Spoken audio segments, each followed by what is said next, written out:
வணக்கம், நான் தான் Shabdina. Welcome back to Shabdina's kitchen. இன்றைக்கி நம்ம ட்ராவல் பண்ணி வந்திருக்க ஊர் எந்த ஊருக்கு என்ன காரைக்குடி. இந்த காரைக்குடி உணவு சொல்லும்போது இவங்களுக்கான ஒரு தனி முக்கியத்துவம் இருக்குது. நாடு முழுவதும் காரைக்குடி உணவுனா எல்லாருக்குமே தெரியும். ஸோ எங்கே போனாலும் செட்டிநாடு சாப்பாடு வந்து எனக்கு ரொம்ப பிடிக்கும், நல்லாயிருக்கும் அப்படின்னு சொல்லுவாங்க. அதுக்கு என்ன காரணம், அவங்க யூஸ் பண்ண அந்த ஸ்பைசஸ், முறைகள், எப்படி குக் பண்ணணும், எப்படி குக் பண்ணக்கூடாது, இந்த மாதிரி ஏகப்பட்ட விஷயங்கள் இருக்குது. ஸோ அந்த மாதிரி நீங்கள் தேடி வந்திருக்க ரெசிபி பார்த்தீங்கன்னா, இப்போ தீபாவளி வரப்போகுது. தீபாவளிக்கு எல்லார் வீட்டில் பலகாரம் பண்ணுவீங்க. இவங்க என்ன பண்ணாங்கன்னா பட்டர் முறுக்கு.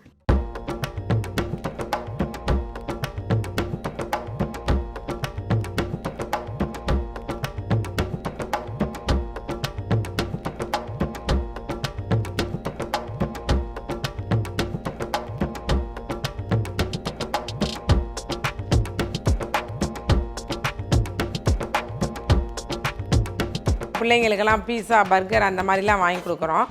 அந்த மாதிரி இருக்கிறத விட இந்த பட்டர் முறுக்கு, ரிப்பன் பக்கோடான்னு இந்த செட்டிநாடு ஸ்டைலில் உள்ள ஸ்நாக்ஸை நீங்கள் நாங்கள் கொடுக்குற ரெசிபி படி கொஞ்சம் அளவாக எடுத்து செஞ்சிங்கன்னா போதும். எல்லாமே வீட்டில் இருக்க பொருள் தான். செஞ்சு கொடுத்தா அவங்களுக்கு புதுசாக இருக்க மாதிரியும் இருக்கும், வயிற்றுக்கும் ஒன்றும் பண்ணாது, வித்தியாசமான டேஸ்ட்டும் சாப்பிட்டு பார்ப்பாங்க. இப்போ உள்ள பிள்ளைங்களுக்கு இது தெரிஞ்சிருக்காது. இந்த மாதிரி நீங்கள் பண்ணி கொடுங்க, இன்னும் நல்லாயிருக்கும். இந்த பட்டர் மில்க் வந்து என்ன பண்ணனா, நார்மலாக பச்சரிசி மாவெல்லாம் போட்டு மிக்ஸ் பண்ணி பண்ணுவாங்க. ஆனால் காரைக்குடி செட்டிநாடு பலகாரம் சொல்லும் போது இந்த பச்சரிசி அதிகமாக யூஸ் பண்ணுறதில்ல. எல்லோரும் பச்சரிசியில் செய்வாங்க, நாங்கள் புழுங்கரிசியில் தான் செய்வோம். அதுவும் செட்டிநாடு பாரம்பரிய முறைப்படி சில ஐட்டம் பச்சரிசியில் செய்வாங்க, சில பொருட்கள் புழுங்கரிசியில் செய்வாங்க. அது மாதிரி இந்த பட்டர் முறுக்கு வந்து புழுங்கரிசியில் செஞ்சு தேங்காய் எண்ணெயிலையும் செய்கிறோம். புழுங்கரிசி எதுக்காக செய்கிறோன்னா, நமக்கு வந்து வயிறு அப்செட் பண்ணாமல் நல்ல விதமாக இருக்குங்கிறதுக்காக தான் நம்ம இது புழுங்கரிசியில் பண்ணுறோம். ஸோ இந்த ரெசிபி எப்படி ரெடி பண்ண சொல்லி நம்ம தெரிஞ்சுக்கிறோம். பட்டர் வந்து அந்த அளவான பட்டர் போடுறோம். அதனால அந்த டேஸ்ட்டு தேங்காய் எண்ணெயிலையும் வந்து பட்டரும் போட்டிருக்கிறப்ப அந்த நமுத்து போகாமல் எந்த நாளும் மொறுமொறுன்னு இருக்கும். பட்டர் வந்து எல்லோரும் கொஞ்சம் கூட போட்டுருவாங்க, அந்த மாதிரிலாம் இருக்கும். பச்சரிசியில் பண்ணால் சீக்கிரம் நமுக்கிற தன்மையும் வரும். இது புழுங்கரிசியில் பண்ணுறது அது ஒரு அட்வான்டேஜ், நமக்கு நமுத்து போகாது, ரொம்ப நல்லா இருக்குங்கிறது தான். அதே டைமில் இப்போ நான் எங்கே இருக்கேங்கன்னா, நம்ம சிவகார்த்திகேயன் சார் இருக்கார்ல, அவர் நடித்த ரஜினி முருகன் வீடு இருக்குது பார்த்தீங்கன்னா, அந்த வீட்டு முன்னாடி என்ன பேசிகிட்டு இருக்கேன். இங்கே பார்க்கறதுக்கு பிரம்மாண்டமாக இருந்தது. அதனால் உங்கள்கிட்ட காமிச்சிட்டு அப்படி நம்ம ரெசிபி பற்றி பார்க்க போகலான்னு சொல்லிட்டு போகிறேன். இப்போ இந்த ரெசிபி உங்கள் எல்லாருக்கும் ரொம்ப பிடிக்கும். நீங்கள் நார்மலாக பண்ணுற அந்த பலகாரத்துக்கும் இந்த பலகாரத்துக்கும் நிறைய வித்தியாசங்கள் இருக்குது. இந்த பட்டர் முறுக்குன்னு சொல்லும் போது நீங்கள் ஒரு ஸ்வீட் கடைக்கு போய் வாங்குகிற அந்த பட்டர் முறுக்கு வேறு, செட்னா ஸ்டைலில் பண்ணுற பட்டர் முறுக்கு வேறு. அதனால் நீங்கள் தேடி வந்திருக்கேன். இந்த ரெசிபி நம்ம சொல்லி தரப்பாங்கன்னா திருமதி முத்துக்கரப்பி ஆச்சிக்கிட்டு தான் போயிட்டு இந்த ரெசிபி பற்றி நான் கேட்டு தெரிஞ்சுக்க போகிறேன். ஏகப்பட்ட செட்னா ரெசிபி நமக்கு ஷேர் பண்ணிருக்காங்க. ஸோ வாங்க அவங்க வீட்டுக்கு போயிட்டு இந்த ரெசிபி பற்றி கேட்டு தெரிஞ்சுக்கலாம். வணக்கம் ஆச்சி. வணக்கம். சௌக்கியமா? நல்லா இருக்கோம், சௌரியமா இருக்கோம். நீங்கள் சௌரியமா இருக்கீங்க? ரொம்ப சந்தோஷம். நம்ம தீபாவளி பலகாரம் பார்த்துட்டு வரோம். ஆமாம். நம்ம லாஸ்ட்டாக வந்து அந்த ரிப்பன் பக்கோடா எப்படி பண்ண சொல்லி சொன்னீங்க. ஆமாம். அந்த ரிப்பன் பக்கோடா பார்த்தீங்கன்னா டோட்டலாக வந்து மற்ற ஊரில் பண்ணுற ரிப்பன் பக்கோடாவும் இங்கே பண்ணுற ரிப்பன் பக்கோடாவும் வேறு. ஆமாம். அந்த மாதிரி இந்த பட்டர் முறுக்கு பண்ணலாம் சொல்லி சொன்னீங்க. எனக்கு தேவையான பொருட்கள் சொல்லிடுறீங்களா? சொல்கிறேன். இப்போ பட்டர் முறுக்குக்கு தேவையான பொருட்கள் என்னென்னு பார்க்க போகிறோம்.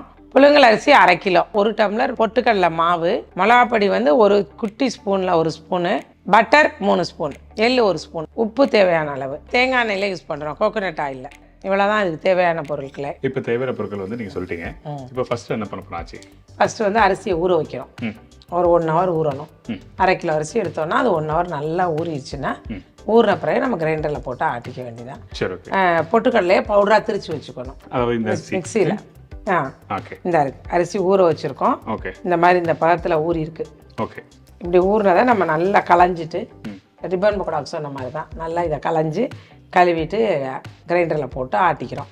சரி, ஓகே. இப்போ அதுக்கு முன்னாடி இந்த அரிசியை வந்து சில பேர் சொல்லுவாங்க ரொம்ப நாள் ஊறக்கூடாது, இல்லை கரெக்டாக அந்த 1 ஹவர் தான் 1 ஹவர். அப்படியான பக்குவம் இருக்கா? அப்படி கிடையாது. 1 ஹவர் ஊறணும். அதுக்கு மேலே கொஞ்சம் நேரம் இருந்தாலும் பரவாயில்ல, ரொம்ப புளிச்சிடக்கூடாதுல்ல. இப்போ காலையில் ஊற வச்சுட்டு ஈவினிங் ஆட்டுவோன்னா அரிசி புளிச்சு போயிடும். அந்த மாதிரி இருக்கக்கூடாது. 1 ஹவருங்கிறது 1.5 ஹவராக இருக்கலாம், 2 ஹவராக இருக்கலாம். இப்போ அரைக்கும் போது என்ன பக்குவம் அது? கிரைண்டரில் நல்லா வலுவலுன்னு ஆட்ட வேண்டியதான். ஓகே. எந்த இதுவும் இல்லாமல் நைஸாக ஆட்ட வேண்டியதான். ஆட்டும் போது நம்ம உப்பு தேவையான அளவு உப்பை போட்டுக்க வேண்டியதான். ஓகே. ரொம்ப லூஸாக இருக்கக்கூடாது, இட்லி மாதிரி இருக்கக்கூடாது.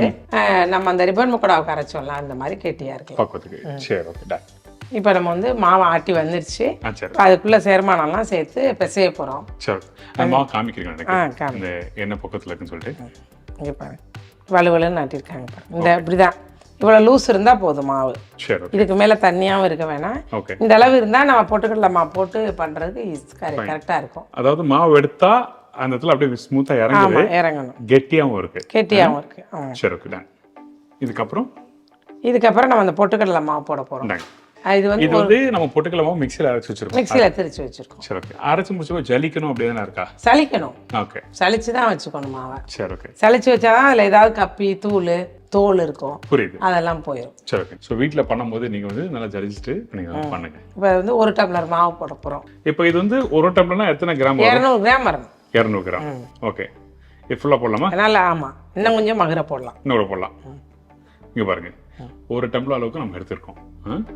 சரி போடுவா அதில் போட்டுரு. இன்னும் கொஞ்சம் போடலாம், இன்னும் இப்படி கொஞ்சம் கோபுரமாக இருக்கணும். ஓ அப்படியா? அப்போது இது கரெக்டாக நினைக்கிறேன். சரி ஓகே ஃபைன். அடுத்து வந்து பட்டர் போட்டுக்கலாம். அதில் பட்டர் 2 ஸ்பூன், அந்த அளவு போதும். இந்த அளவுக்கா? ஓகே போதும். இன்னும் போடணுமா? போதும், இந்த அளவு நிறைய ஃபுல்லாக எடுத்துட்டோன்னா 1 ஸ்பூன் போதும். சரி ஓகே நான் போட்டி மிளகாப்பொடி வந்து கொஞ்சமாக, சும்மா ஒரு சிட்டிகை, ஒரு டேஸ்ட்டுக்கு தான், அவ்வளோதான். சிட்டிக்கு தான் போடுறோம். சும்மா ஒரு சிட்டிகை தான். சரி ஓகே. காரமாக இருக்கக்கூடாது, பட்டர் முறுக்கு ஒரு டேஸ்ட் தெரியறதுக்கு தான். சரி எள்ளு போடுறோம். ஓகே இந்தாங்க. எள்ளும் அது மாதிரி தான், சுத்தமாக இருக்கான்னு பார்த்து எடுத்துக்கிட்டு தொடச்சி வச்சுக்க வேண்டியது. என்ன சொல்றீங்க? எள்ளு வந்து எடுத்து பார்த்துட்டு சுத்தமாக இருக்கா என்னன்ட்டு. சரி ஓகே. இது கடையில் தானே வாங்குறோம், ஓகே. அதனால சுத்தமாக இருக்கான்னு பார்த்து. எள்ளு போடுறதுக்கு காரணம் என்ன?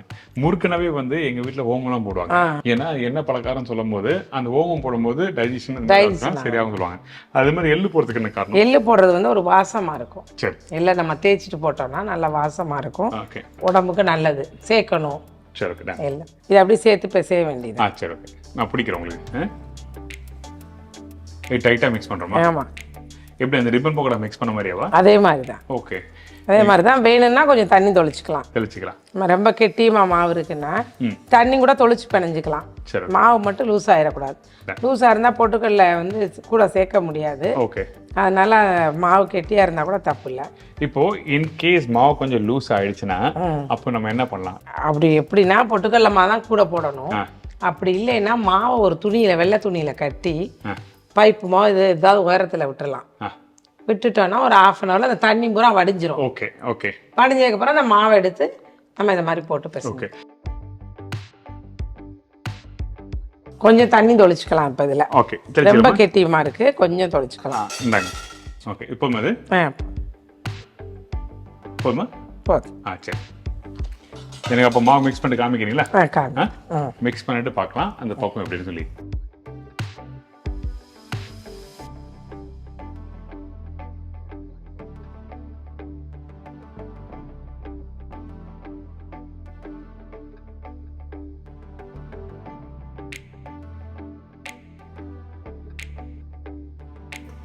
இந்த மாவு இப்போ ரெடி ஆயிடுச்சு. ஆமாம். ரெடியான பேர் பார்த்தீங்கன்னா லைட் ஆரஞ்சிஷ் கலர் லைட்டாக இருக்குது. இந்த கலர் தான் வச்சுருக்கோம். சரி ஓகே. போதுமா? இது பக்கம் இது போதும், சாஃப்டாக இருக்குது. இப்போது எங்கள் கொள்ளையில் போட்டு புளிய ஆரம்பிச்சிடலாமா? ஆரம்பிச்சிடலாம். ஓகே. ஆச்சு. நான் அது கேட்க நினச்சேன். அது நிறைய பேர் சொல்கிறாங்க எங்கள் செட்டினா முறுக்கு குழாய் வந்து தனி ஒரு பக்கம் இருக்குது. ஏன்னா நான் மெட்ராஸில் இருக்கும்போது என் வீட்டு எதிர்க்கு மாமி இருக்காங்க. காரைக்குடி போனால் கண்டிப்பாக எனக்கு வாங்கணும் கூட அடிக்கடிக்கு அவங்க சொல்லுவாங்க.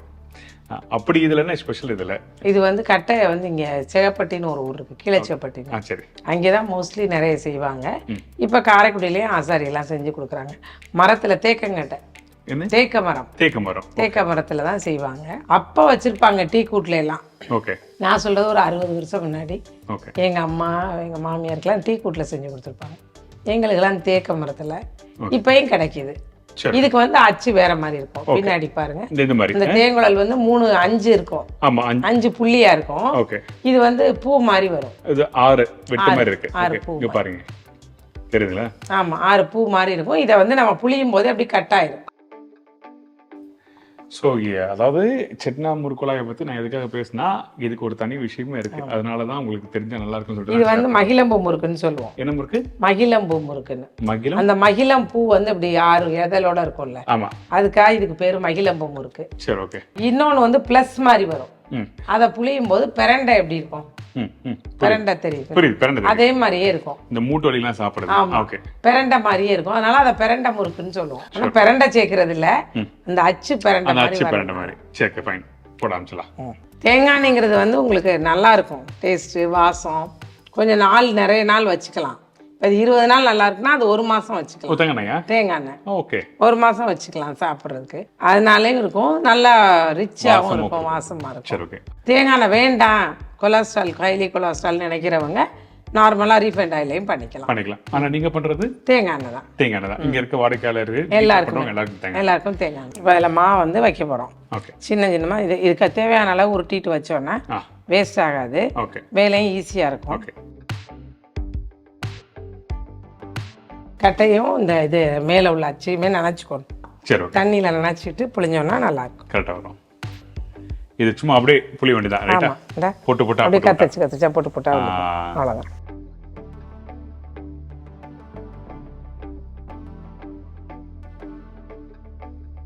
முதல்ல கூட நம்ம உருட்டி வச்சுக்கலாம்.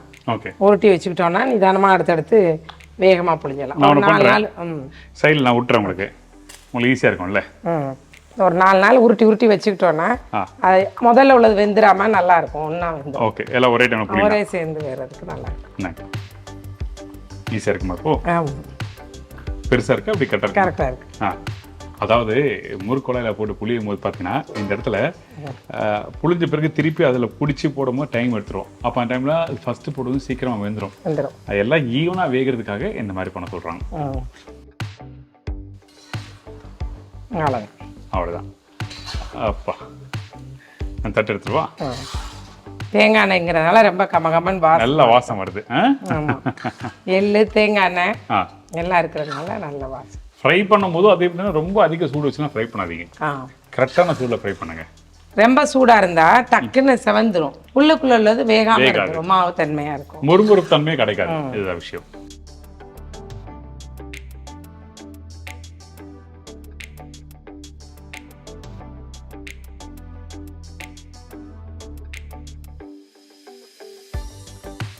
இந்த முறையெல்லாம் அடங்கிடுச்சுன்னா வெந்துடும். ஓகே. அது வரைக்கும் நம்ம அப்படி கிண்டி விட்டுக்கிட்டே இருக்கணும், ஒரே மாதிரி வெந்துடும். சரி. இப்போ இந்த மாதிரி உங்களோட அனுபவத்தில் சொல்லுங்க, நீங்க அதிகமான குவான்டிட்டியில் பலகாரம் பண்றீங்க. இப்போ வீட்டில் சில பேர் பலகாரம் பண்ணி டப்பாலுக்கு வச்சிடுறாங்க. வைக்கும் போது சில பேர் வந்து நல்லா அப்படியே முறுமுறுன்னு எடுத்துறாங்க, சில பேர் வீட்டில் நமுத்து போயிடுது. அதுக்கு என்ன காரணம் உங்களோட அனுபவத்தில் சொல்லுங்க. இப்போ இது வந்து எடுக்கிறோம்ல, எடுத்த உடனே சூடாக இருக்கும். இந்த சூடு நல்லா ஆறுனதுக்கு அப்புறம் டப்பாவில் போட்டு மூடணும்னா அந்த வேர்வை வராது. லேசாக சூடு இருந்தால் கூட உள்ளுக்குள்ளே நமக்கு லேசாக தானே சூடாக இருக்குன்னு உள்ளே போட்டுருவோம். அதில் வந்து அந்த வேர்வைத்தன்மை இருக்கிறது நமக்கு தெரியாது. அதனால தான் அந்த மாதிரி நமத்து போகிறது. அந்த ஸ்வெட்டு அந்த தண்ணி வர ஆரம்பிச்சுன்னா நமத்து போயிடும். அதுக்கப்புறம் நல்லா இருக்காது. அதனால சூடு நல்லா ஆறுன பிறகு பலகாரத்தை. ஆமாம், அந்த வெக்கையோட அந்த காற்று இருந்தால் கூட நமத்து போயிடும். ஓகே.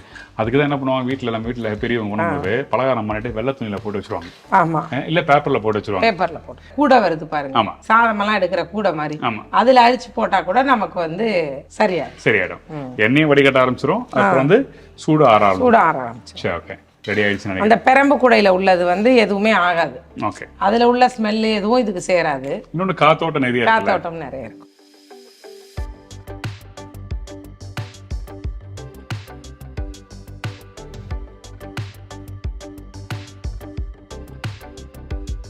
ரெடி ஆயிடுச்சு பாருங்க. கலர் மாறிடுச்சு. வெள்ளையாகவும் இருக்கும். அது ஃப்ரை ஆற வரைக்கும் பார்த்தீங்கன்னா ஒரு 80% வந்து ஒரு டைம் வெள்ளையாக தான் இருக்கும். ஆனால் கடைசி ஸ்டேஜ் வரும்போது டக்குன்னு கலர் மாறிடும். ஆமாம், இல்லை கலர் மாறிச்சுன்னா உடனே எடுக்கணும். ரொம்ப முக்கியமான விஷயம். ஏன் சொல்கிறேன்னா, நீங்கள் கலர் வரலையே சொல்லிட்டு ஃப்ரை பண்ணிருப்பீங்க. ஆனால் கடைசி ஸ்டேஜ் வந்து அந்த டெம்பரேச்சர் வந்து அதிகமா வந்துடும். வேகிறதுக்காக உள்ள சூடு பூரா குறைஞ்சு முடிஞ்சிடும்ல. அதனால எண்ணெயும் சூடா இருக்கிறதுனால ஓகே டக்குன்னு மாறிடும். அந்த டேஸ்ட் மாறி போயிடும். சரி, இன்னைக்கு பார்த்தீங்கன்னா பாட்டிலாம் கீழே உட்காந்து எல்லாம் முறுக்கு புளிஞ்சிட்டு இருக்காங்க. ஆமாம், பட்டர் முறுக்கு. சரி, நான் சுட சாப்பிட்றேன். இன்னைக்கு சைடில் இந்த முறுக்கு புளிஞ்சிருங்க.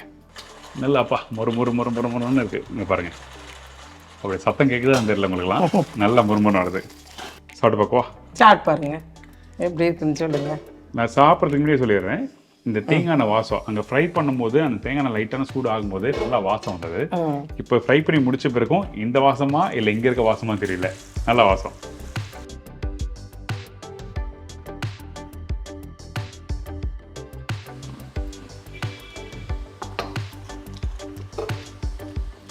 அச்சு ஃபர்ஸ்ட் கிளாஸ். நல்லா இருக்கா? முறுமுறுன்னு இருக்கு. நைஸ். அந்த தேங்காய் வாசம் இருக்கு. டேஸ்டும் நல்லா இருக்குல்ல? நல்லா இருக்கு. இதுல வந்து காரம்லாம் அப்படி தெரியல. காரம் இருக்காது. நம்ம ஒரு டேஸ்ட் தன்மைக்காக போட்டுக்கிறது தான் காரம். இன்னொன்று அந்த பட்டரோட அந்த ஸ்மூத்னஸ் நல்லாவே தெரியுது. நீங்கள் சாப்பிடும்போது பார்த்தீங்கன்னா மேல் பகுதி இந்த இடத்துல பார்த்தீங்கன்னா சுற்றி முறுமுறு தன்மை இருக்கும். ஆனால் உள்பகுதி பார்த்தீங்கன்னா அந்த லைட்டாக அந்த மாவு இருக்கிறதுல அது சாஃப்ட்னஸ் கொடுக்கும். இது இன்னும் சூடு ஆறின பிறகு அந்த தன்மை தெரியும். இது சூடோட இருக்கும்போது வந்து பார்த்தீங்கன்னா அந்த கிரன்ச்சி தான் தெரியும். ஆனால் சூடு ஆறின பிறகு அந்த சாஃப்ட்னஸும் உள்ள ஒரு மைல்டாக ஒரு லைன் தெரியும். ஓகே, நைஸ், சூப்பராக இருக்கு, வெரி குட். இதெல்லாம் சிம்பிள் ரெசிபிங்க, நீங்களாம் வீட்டில் டக்குன்னு பண்ணிடலாம். நம்ம வீட்டில் சொந்தக்காரங்க வந்தாலோ இல்லை வேற யாரும் ஃப்ரெண்ட்ஸ் வந்தாலோ சூடாக கூட பண்ணி கொடுத்துக்கலாம். உலக்கு இது கூட மிக்சியில் போட்டு கூட ஆட்டிக்கலாம். மிக்சியில் உலக்கு அரிசி மட்டும் ஊற வச்சு மிக்சியில் போட்டு ஆட்டி கூட டக்குன்னு எடுத்து செஞ்சுக்கலாம். இன்னொரு விஷயம், எண்ணெயே பிடிக்கல. மாவு தண்ணியாக இருந்துச்சுன்னா எண்ணெயை குடிச்சிரும். அதே மாதிரி பட்டரும் நம்ம அதிகமாக போட்டுட்டாலும் எண்ணெயை குடிச்சிரும், கொஞ்சம் நமுத்த மாதிரி வந்துடும். ஓ, அப்படியா? ஆமாம், பட்டரும் கரெக்டான அளவு போடணும். நானும் பட்டர் போடும்போது அந்த சாஃப்ட்னஸ்க்காக மட்டும் தான் போடுறோம், அந்த ஒரு டேஸ்ட் கொடுக்கறதுக்காக போடுறோம்னு வச்சுக்கோம். ஆனால் அதே டைம் பட்டர் அதிகமாக போனாலும் எண்ணெயை பிடிக்கும். நைஸ். அது சீக்கிரம் வந்து நமுத்த ஒரு மாதிரி காரல் வாடை வந்துடும். புரியுது. எண்ணெயை குடித்தாலோ பட்டர் அதிகமாக இருந்தாலும் அந்த டேஸ்ட் தன்மைகளும் மாறிடும், அதுவும் மாறிடும். அளவுக்கு மீறினாலும் அமிர்தமும் நஞ்சுன்னு சொல்லுவாங்கல்ல, அது மாதிரி நம்ம எடுக்கிற அளவை கரெக்டாக எடுத்தோம்னா ரொம்ப ஈஸியாக இருக்கும் எல்லாம். கரெக்ட். தேங்க்யூ. எனக்கு வந்து உங்கள் நம்பர் தரீங்களா? தரேங்க. நாங்கள் வந்து அற்புதா ஸ்நாக்ஸு இப்போ நிறைய ரெசிபி பார்த்துருக்கோம். இப்போ பட்டர் முறுக்கு பார்த்துருக்கோம். உங்களுக்கு எது தேவைனாலும் எனக்கு கால் பண்ணுங்கள். ரெசிபியில் எது வேணாலும் பண்ணுங்கள். இல்லை உங்களுக்கு வேணாம் நாங்கள் நீங்களே செஞ்சு கொடுத்துருங்கன்னு சொன்னாலும் எங்கள் நம்பருக்கு கால் பண்ணுங்கள், நாங்கள் செய்வோம். முறுக்கு அதிரசம்லாம் கூட நிறைய செய்வீங்க. இது பட்டர் முறுக்கு செய்கிறதுக்கு எங்கள்கிட்ட கால் பண்ணி நம்பரில் சொன்னால் கூட நாங்கள் கொரியரில் அனுப்பி வைப்போம். இப்போ என்னோடய நம்பர் சொல்கிறேன், நோட் பண்ணிக்கோங்க. 9487536839. இந்த நம்பருக்கு கால் பண்ணுங்கள். வாட்ஸ்அப்பும் அதே நம்பர் தான். நீங்கள் எப்போ கூப்பிட்டாலும் நாங்கள் எடுப்போம். மெசேஜ் பண்ணாலும் பார்த்துட்டு உங்களுக்கு என்ன தேவையோ தேவையானதை செஞ்சு தருவோம். தேங்க்யூ ஆச்சி. தேங்க்யூ. இங்கே வந்து பார்த்தீங்கன்னா செட்டிநாடு பலகாரம் மட்டும்தான் கிடைக்கும். அதே டைமில் இவங்க பொடி வகைகளும் பண்ணுறாங்க. சாம்பார் பொடி, ரசம் பொடி, இவங்களோட பூண்டு ஊறுகாய். அது நம்ம ரெகுலராக சாப்பிட்ற அந்த பூண்டு ஊறுகாய் பக்கம் இல்லை. இந்த பூண்டு ஊறுகாய் பார்த்தீங்கன்னா விறுவிறுப்பாக இருக்கும், இன்னொன்று அந்த இனிப்பு தன்மையாக இருக்கும். ரொம்ப நல்லா இருந்தது. ஸோ உங்களுக்கு விருப்பப்பட்டீங்கன்னா கண்டிப்பாக வந்து காண்டாக்ட் பண்ணி வாங்கிக்கலாம். மொத்தமே பார்த்தீங்கன்னா 8 ஐட்டம் இருக்குமா? 8 ஐட்டம் தான். சரிங்களா? ரொம்ப நன்றி. Thank you so much. ரொம்ப அருமையான ஒரு பட்டர் முறுக்கு நம்ம செட்டிநாடு ஸ்டைலில் பண்ண அந்த ரெசிபி சொல்லி கொடுத்ததுக்கு பெரிய நன்றி. கண்டிப்பாக ட்ரை பண்ணி பாருங்க. முடியாதவங்க கண்டிப்பாக கால் பண்ணி அட்வான்ஸ் ஆர்டர் கொடுத்தனா கண்டிப்பாக இந்த தீபாவளி உங்கள் வீடு தேடி வரும். தீபாவளி மட்டும் இல்லை, நம்ம வீட்டில் எதனா ஃபங்க்ஷன் இருந்தாலும் எப்போதுமே கொடுப்பாங்க. சரிங்களா? இதே மாதிரி நான் இன்னொரு நாள் ஒரு புது ரெசிபி சந்திக்கிறேன். நன்றி, வணக்கம். See you, bye. Take care.